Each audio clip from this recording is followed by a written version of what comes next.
कक्षामा अध्ययनरत विद्यार्थी भाइबहिनीहरू जुन म्यानेजमेन्ट फिल्डका हुनुहुन्छ ती विद्यार्थी भाइबहिनीहरूलाई अकाउन्ट सब्जेक्टमा हाम्रो अकाउन्टिङ फर लेबर भन्ने एउटा च्याप्टर पढाउन गइरहेको छु, जुन हाम्रो बोर्ड इक्जाममा 2 मार्क्समा हुन्छ।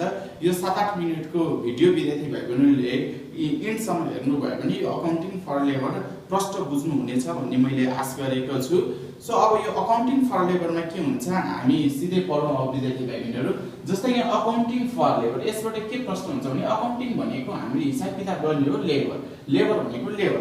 अब यहाँनिर लेबरहरूले हाम्रो श्रमिकहरूले अब काम गर्छन्, काम गरिसकेपछि उनीहरूले वेजेस कति अर्निङ गर्छन् भनेर हामी यहाँनिर क्याल्कुलेसन गर्ने हो। अब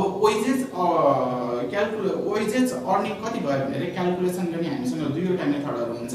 हुन त यसका अन्य मेथडहरू पनि छन् जुन हामी हायर लेभलमा गएर पढ्छौँ। अहिले चाहिँ यहाँनिर कक्षा 12 का विद्यार्थी भाइ बहिनीहरूले हाम्रो दुईवटा मेथड पढ्नुपर्छ। ती दुईवटा मेथड भनेको एउटा टाइम रेट सिस्टम हो, एउटा पिस रेट सिस्टम हो।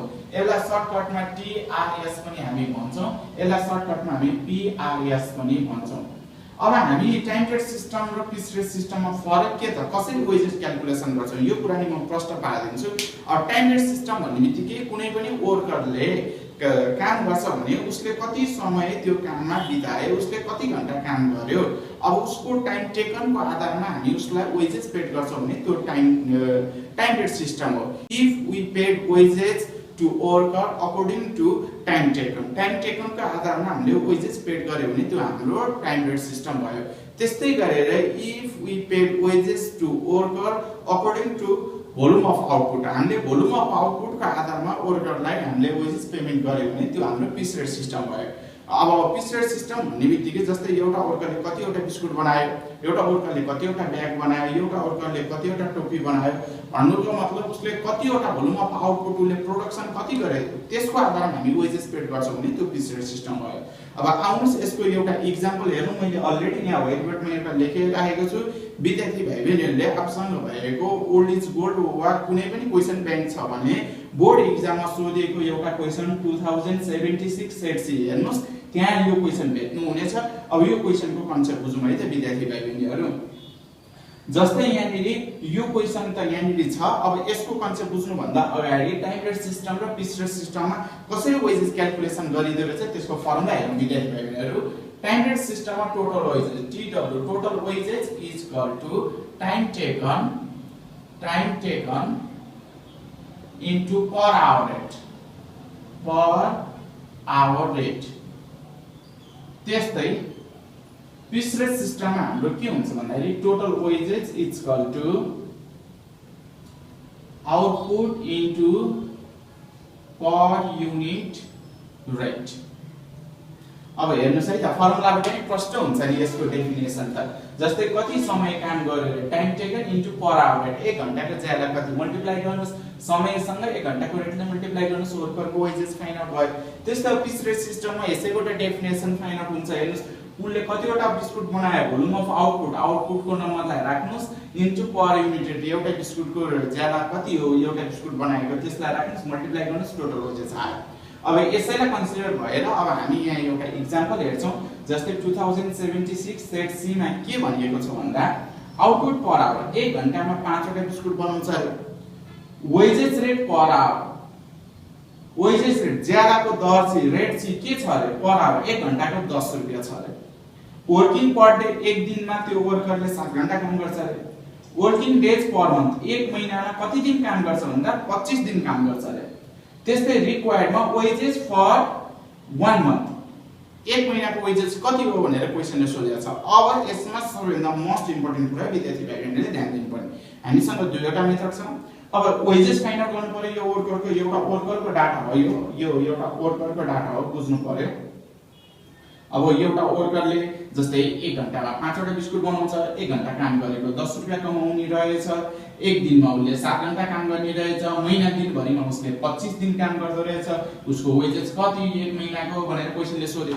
अब यसको वेजेस क्याल्कुलेसन गर्ने हामीसँग दुईवटा मेथड छ। पिस रेट सिस्टममा नि हामी जान सक्छौँ, टाइम रेट सिस्टममा नि जान सक्छौँ। अब विद्यार्थी भाइबहिनीहरूले ध्यान दिनुपर्ने कुरा के हो भन्दाखेरि क्वेसनले पिस रेट सिस्टममा गर भन्यो भने हामीले पिसिआर सिस्टममै क्याल्कुलेसन गर्नुपर्छ वेजेस।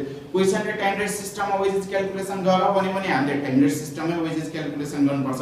तर जुन क्वेशनमा पिसिआर सिस्टममा गर वा टाइम रेट सिस्टममा गर केही पनि क्वेशनले खुलाएको छैन, प्रश्न छैन भने हामी कुनै पनि मेथड फलो गर्न सक्छौं। अब कुनै पनि मेथड फलो गर्दाखेरि चाहिँ कुन मेथडमा जाने, कुन मेथडमा गर्दा सजिलो हुन्छ भन्ने विद्यार्थी भाइ बहिनीहरुलाई लागिरा होला। त्यसको ट्रिक म विद्यार्थी भाइ बहिनीहरुले सिकाइदिन्छु। जस्तै हामी पछाडीको रेट हेर्नुस्, 1 युनिटको रेट दिएको छ भने एउटा बिस्कुट बनाएको ज्याला दिएको छ भने पिसिआर सिस्टममा जानुस्। एउटा 1 घण्टा काम गरेको ज्याला दिएको छ भने टाइम रेट सिस्टममा जानुस्। अब हामी यो क्वेशनलाई कन्सिडर गर्दाखेरि हामी यसमा जानुपर्छ कि यसमा जानुपर्छ हेरौँ है त, क्वेशन पढौँ है त।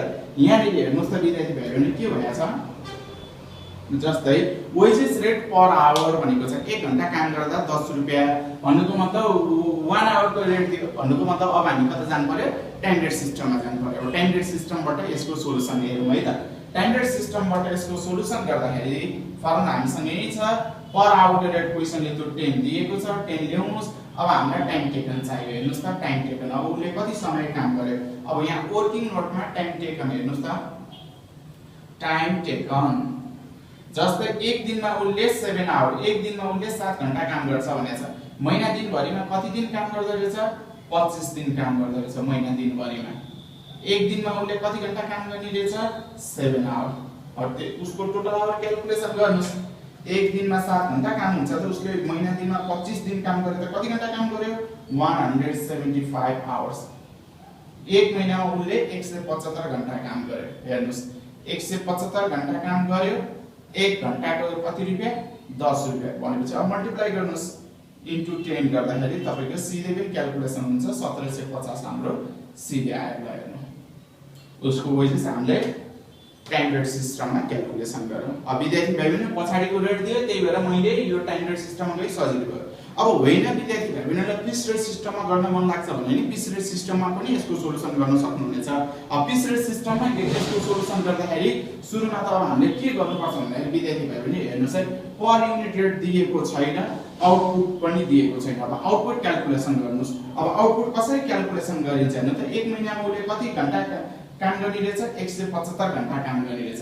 अब 175 घण्टा काम गर्छ त आउटपुट अब सजिलै निस्क्यो। हेर्नुस् 175 घण्टा काम गर्छ, 1 घण्टामा उले 5 वटा बिस्कुट बनाउँछ भनेर क्वेशनले भनेको छ। यहाँनिर 5 ले मल्टिप्लाई गर्नुस् भन्नुको मतलब उसले कतिवटा बिस्कुट बनायो त, 1 महिनाभरिमा 175 घण्टा काम गर्छ, 1 घण्टामा 5 वटा बिस्कुट बनाउँछ। 175 घण्टामा उसले कतिवटा बिस्कुट बनायो त, 1 महिनामा 875 वटा बिस्कुट बनायो। विद्यार्थी भाइ बहिनीहरु 875 वटा बिस्कुट बनायो। ल युनिट बनाइदिनुस्।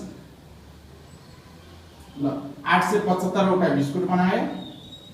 अब हामीलाई एउटा बिस्कुटको ज्याला चाहियो। अब एउटा बिस्कुटको ज्याला पनि वर्किङ नोटमा हेर्नुपर्छ, बुझ्नुपर्छ। अब यसमा चाहिँ अब यहाँनिर 5 युनिट हेर्नुस् त,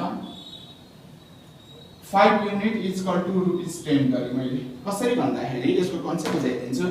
1 घण्टामा उसले 5 वटा बिस्कुट बनाउँछ, त्यस्तै गरेर 1 घण्टामा उसले 10 रुपैयाँ कमाउँछ।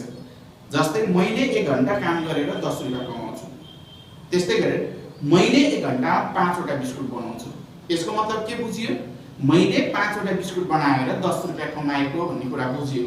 किनकि मैले 1 घण्टा काम गर्दा 5 वटा बिस्कुट बनाउने भए र मलाई बोसले के गर्ने भयो, 1 घण्टा काम गरेको 10 रुपैयाँ लाऊ भनेर 10 रुपैयाँ दिने भयो। अब यसको तात्पर्य के भयो, मैले 5 वटा बिस्कुट बनाएको 10 रुपैयाँ पाएको भन्ने कुरा त प्रष्ट भयो। भन्नुको मतलब यो पनि 1 आवरको युनिट हो, यो पनि 1 आवरको वेजेस हो। भन्नुको मतलब दुवै 1 आवरको भइसकेपछि यो आउटपुट र यो रुपीज पनि हामी इक्वल गर्न सक्छौं। किनकि 5 युनिट भनेको ₹10 हो। अब 5 युनिट भनेको ₹10 हो भने 1 युनिट भनेको के हो त, 10/5 गर्नु ₹2। एउटा बिस्कुट बनाएको त 2 रुपैयाँ रहेछ, त्यही भएर 5 वटा बिस्कुट बनाएको 2 रुपैयाँ इन्टु 5 गर्दा 10 रुपैयाँ। भन्नुको मतलब एउटा बिस्कुट बनाएको 2 रुपैयाँ हो भने हामीलाई चाहियो यहाँ एउटा बिस्कुट बनाएको पर युनिट रेट ₹2 भन्ने थाहा भइसक्यो। ₹2 ले मल्टिप्लाई गर्नुस्, त्यही हाम्रो 1750 नै आउँछ वेजेस। जसरी क्याल्कुलेसन गर्ने विद्यार्थी भाइ बहिनीहरु हाम्रो एन्सर उही हो। अब विद्यार्थी भाइ बहिनीहरुलाई म आजलाई यति गरी नेक्स्ट क्लासमा यसकै रिलेटेड अरु पनि प्रब्लमहरु लिएर आउने छु। आजलाई यति गरौँ, धन्यवाद।